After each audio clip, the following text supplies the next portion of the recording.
So does gear matter? Does all the camera gear that you use matter? Do you need 4K? Is 1080 good enough? Do you need a few £1,000 camera? Can you use your smartphone? Let's find out.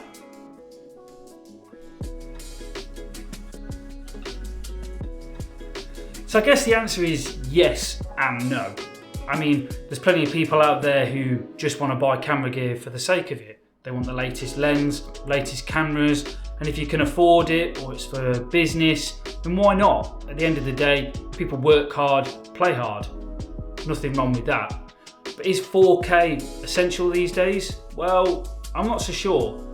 I shoot in 4K. I think it looks better. But most people now, still viewing content now. There's only a few phones now. There's only a few phones and smaller screens don't need as high resolution to look good. 1080p on a smartphone is more than good enough. But as we now know, pretty much every camera every phone can film really good 4K. So why not use it? Well, I don't use my phone because the 4K is terrible. It's only an iPhone XR, it's got a small sensor, not a great aperture. I don't use it. It's a bit like anything.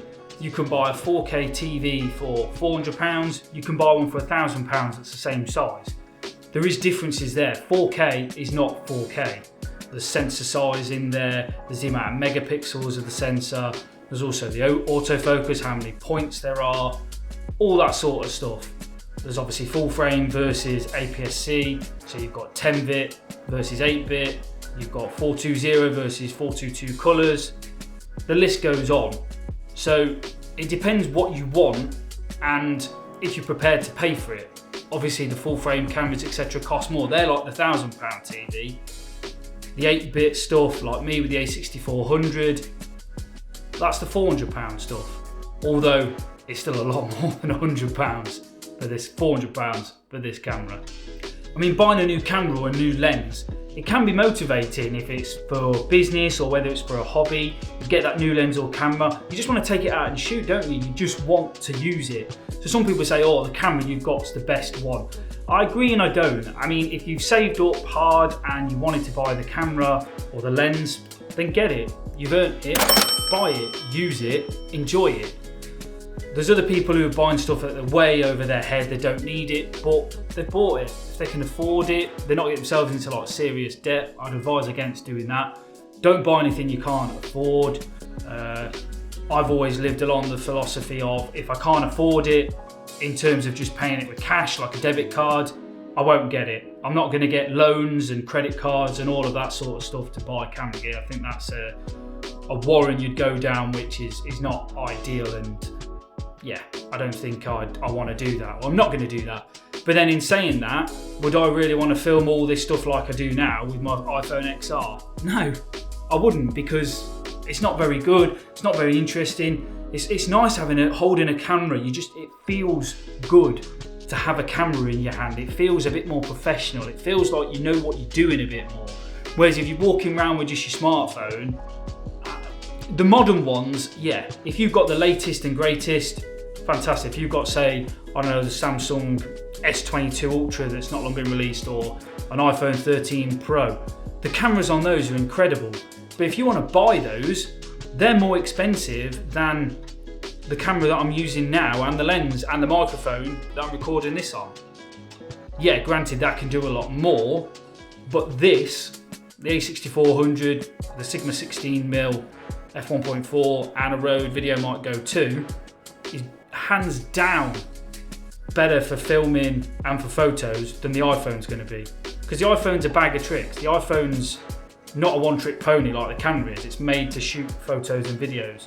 The phone's got to do everything, so it's more versatile for you. It's going to give you almost better value for money because obviously it can do a lot more things, but it's still expensive for a phone.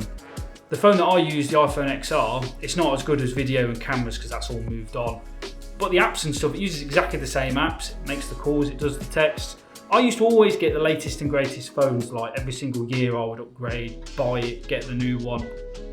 I'm getting older now, I'm 32, I don't see the point. And that's why I'd rather put the money into a lens than into that phone, because I've got a phone, it's fantastic. You know, eventually will I maybe go for a full frame camera? Potentially, if my YouTube ever kicks off, because I'm not that good at it. But if it does, and I start making some money from it, then yeah, but would I probably buy a full frame camera just out of my own pocket? Probably not, because I'm not going to get the value or the use out of it. Because with cameras, etc., you need everything that goes with it. So you need a laptop that can, or a computer that can edit this footage. So you need something that can edit 4K. Now, I use a 1080p timeline on a MacBook Air M1. We all know how good the M1 chips are. I didn't need that laptop. I bought that laptop because I wanted it. You know, I sold a desktop that I used for gaming.